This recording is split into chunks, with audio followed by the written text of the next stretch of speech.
You know, we keep doing the old things. And so you perceive nyan sachira. Old things you there. Remember so omaya unim dishonesty pays. So you perceive itumpong. Omaya ye ko atifi ko hunu suo no a na ba na afo abebusa se hwan na hunu suo no. Omaya immigration officer, join news. Omo documentary immigration officer. Your close borders officially. Or just 5 cities. But or just 5 cities at the expense of this country. 5 cities. Omaya, and no other metina kai. Obia person okoya amanyosem. Omaya, emuni pano no correct die asa. Because obi be kwa ba juma 9 a.m. no upon 2 p.m. no asaka say fix the country. Omaya adwene e woni patrimi asa onya ba juma dia out of person kuminya edufudipe. Or the jury of minor go form because enka no coach na kind of set. Omaya abnormalities abe normal. Omaya persemin kuminya di enim kan. Near the same old things. Fire service what problem in? And then Dabi. And then Omaya I said but that's what I'm saying. Omaya you identify problems. You kasa problems, no lamentations, but we don't solve the problem. Omaya dear ya and says so no pabusa wana ubuza say this country is turning into a hopeless helpless country because wabema bu uhwe bankuma enko uhwe nifa enko omaya we na yakikire o omaya uhwe wiase afra na nyina no country is blessed like Ghana Adamika say bauxite to say diamond no say cocoa sasase say gold do say you was a Kenyan nyina but omaya no dey sunsuanso na sa Kenyan enya we so omaya emu akandifo no omobesom no ye ne yesom mo omaya adaba fo timi gina kwan finfin lodu obo aban na odidi no obusuafo nyina atem omaya ene ye nyina asua de hu se ehye ahodo asasi kwa ahodo so no esi etwufo biko akuye mresantin eso egusu kuye no sa man ne ewu no omaya gigi toa roto no kwan na ye gigi toa so kwan na kase atutu chan kwan bia chan krom kwan enso ye gi hu sika Omaya emu nipa na nkasa nyoma dwen se won bebo afode am oman ne won pese oman ne bo afode am omo eti oman na ye chichi no e omaya de bia da nsem aye ka no ye repeat ye ho aban bi obeba san nsem ni sia ne akasa ye nso ye ntwia so na etu atwa omaya ye timi kase covid ho hihia aba ne de ba kokoro aba ye se nkwa de dangerous Delta variant. Sa omai no kata kra na yedi koye sa kasa ampa wo de wonya covid eno kra no connection abem ya samo omai bibia koye kanana omai bibia koye ohinte dua chire bukata kalabulu omai bibia ye galamse ni bukata ya samo omai ye kase ye tua ye kutia galamse anopa ya me no kase ya kasa no amafo ye galamse obitu wa ho odwiri eti sa omai we no omai a nantwie de nam airport Nantio, Omonam Airport, Kumasi Airport, run about. Sa on my way no. On my and Kraya capital. If you bear over 2,000, a brokra, a Janabia anywhere. On my capital. On my Yadasu and Nepuano, I have the most expensive place among Fokotono. Yeah, and then Puano not done a Bia Jay now. On my new. On my this is on my 8. It is a mekatse nipa say it is not a question of John Dramani Mahamad's NDC. Yeah. Or Nana Danko Akufo-Addo's MPP. It's a collective responsibility and effort. Even though omo asudie bi efrise 1 year di 2 year de asomonsa. Yeah. No my minister na DC create DC car na fum ska and now then sufun adia. Nobody cares. It's a norm. Dabi. Omo nipa di double salary so normal. Yeah. Omaya nipa fake so yare so no onyare omadwuma e normal yeah omaya ye makro ye wo mfufo no omasua nkontompo dia expert in lying omaya ni o omaya ye Christopher man 70% coverage but omaya no say ye da esu ni ban say ye Christopher omaya ya adwene we tim na ye boni ni ewudie ni sum it is omaya ye tim di ambulance ekotwe cement sa oman yetime gina kwan fie yetime dwonso awiakete e wo kwantempon so no sa oman ya enne yetime hu eye Uber driver obese me pesika dodo nti makotwa yeah sa oman no sa oman ni o oman ni Oman Ghana eninie and no one sem na wo kan Oman ni Adom FM. Oman political parties and politicians Oman how vulnerable we are so they always take advantage of our vulnerability. Yeah Oman ni Oman ya politician be hwe banim tabun try sem fata Oman ni ye boy ho abro Oman say sometimes I ask myself, how did we get here? How did it all start? In fact, I shall see my yen central for the for we should bow down our heads in shame. Then yeah. Because they patronize us, and we fell easily for that. Exactly. Exactly. Say, if the politician is not ready to sacrifice his profession with his politics for who interest or for the good of the country, why do you want to sacrifice your profession as a journalist for the politician? Yeah. Areho. That's the problem. Asemna no wakano. Areho. Asemna no wakano. It is a young she who yeah. Yeah, no madada, there can never be any change. Ye dream. Yeah, didn't say. Yeah, no madada na up a changer. Busawana, Bramishia no. Not the gramophone upon a cassette, I am mixing. Yeah. But no. Times have changed. Yes, I tell you that 20 years back at Tadena near Sheno. We say who says Saturday and Waka say, oh, Chalatade, a chum 20 years. Ajikot, maybe I'll be a match on pay or the Dutchmax, a brand of Payola, or Radio Good, and the Dutchmax in the way. Now we just goodies. Oh, Waji. But still, Wajai. I feel I see you eventually. But yet, come my one from Grabbing. Yes, you can grab I want to see you over down. So we mistake now. Ajikot, goodies, and now Lisa, and now catch Aquamia Pia. Yeah. I do Payo. Ebro no cause of I want to commander before I me feel radio go yard in kwano now I want to nyam for say baba yi we so ka be you we the other man because I don't know what money hold you know the only transportation I bet you say you are cow we are say who so back to the system. Yeah, sure. Yeah.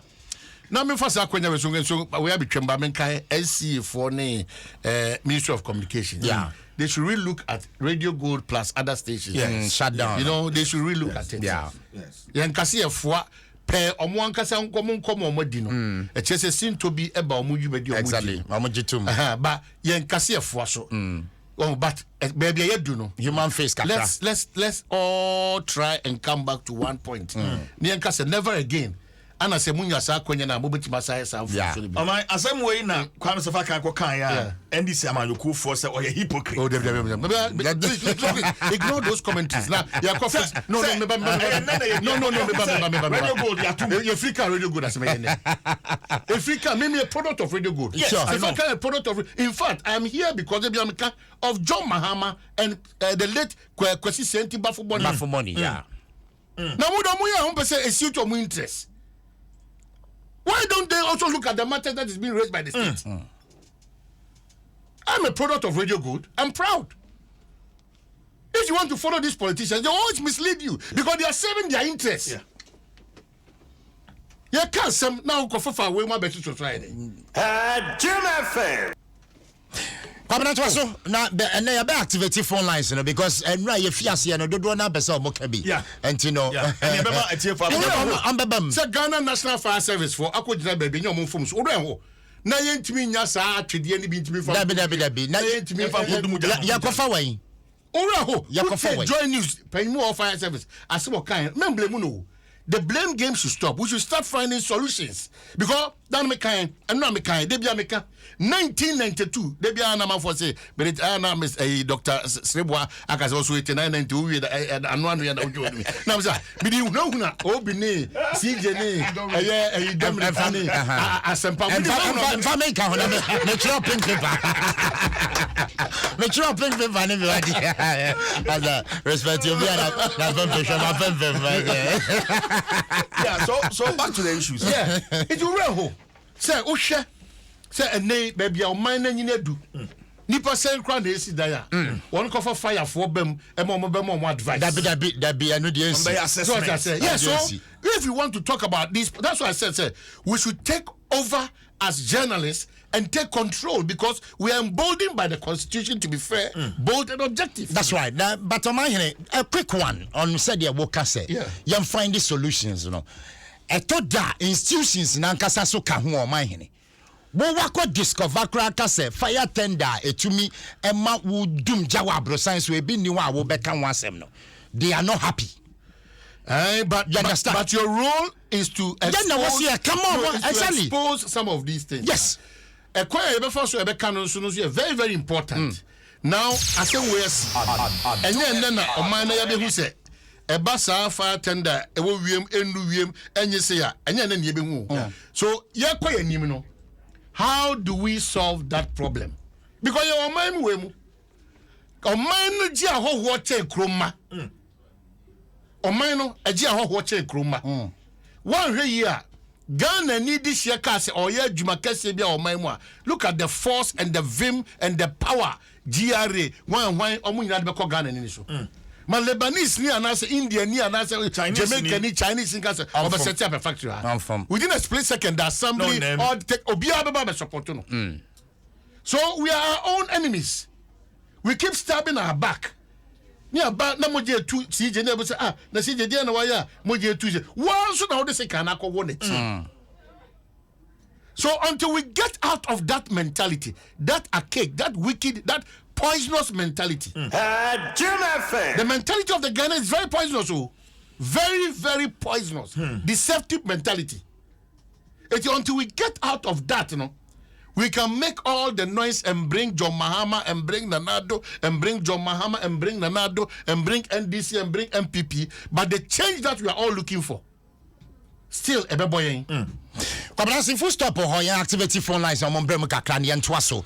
Abusia wuti a obetimi afre 0302 216 561 ana 0302 216 562 also betimi abem na afei what do I gentre aba kwabna yantoa so well said we say can me no dey make can say yeah and it is time. Okay kwabna obi aba yemfa no why hello good morning Ɛkɔ Sɛn pa mamunyina achi ape ya joso me pa choba manye me so mabusufu and information am won three top no e be say e be yejuma pa e ma yakan adwen nua ne ma Ɛkɔ so nyina no se memfo ya se adwen a enko sega could you believe say endra ma college asisi a asisi enti ya na say fire service for no e de water west and water west Friday a shati on down to munya nsu e de e fa pompe what you say you be say o ye o man papa na so dwene Ghana ho a sa na man na wo nyina anything kede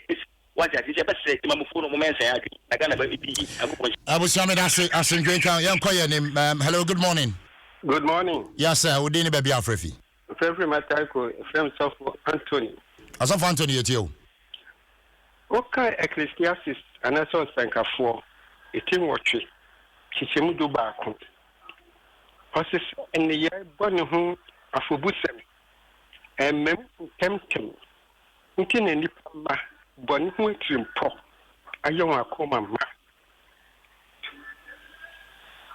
Onyankopɔ de mbra na mai nipa fie ni sto na fie mbu o mai tino kan Roman 42 a ɔsɛ wahyehyɛ mpanifo obi biara wo pɛsɛ usuru aban no de mra no so wa wo usuru aban no so aban no so aka kyerɛ sɛ mama wafena fa twi nipa so mo sebre so obi ko bubu gya so de kono aduane yakɔkye ɛde no ko Nyankopɔ sɛ mo se ko bi sɛ Nyankopɔ sɛ mo si na bo na nipa kan nyina nsu okan 1 Timothy chapter 5 verse 20 na was one way bone no you are 10% no wa kan nsu amanya di ye nyina yoko so Singapore ni adi nyina no aban mu panifo ye bibia me kan ba ko yesu ko Africa kakra bi da ko di holiday onya ban minister When you're doing it, Asofo Asomdwenka, yeah, there was a brand contribution. 0302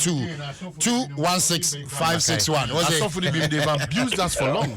We are vulnerable. I'm for nothing. Yamba Asofo no so. I'm for na yamba but no more Asofo bi no ye no. Gabra wo ya kase. Wo ya kase ti amina de ni.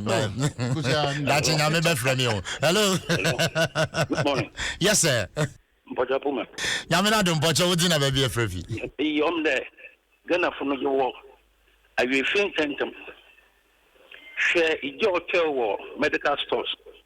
Oh yeah, let me in position. The German emergency. What do you know about manager? The medical stores are you. Young Mushi is in there. If you never seen or yet. Ghana and your content. Ghana, your content. Then paying for I am I go home. Being for I am I go home. I am dead. I tell you, no matter what Japan, I say no. What in town? I want to shop to us. One man, you know, China. You know, China, then I'm paying for one. You know, no more baby.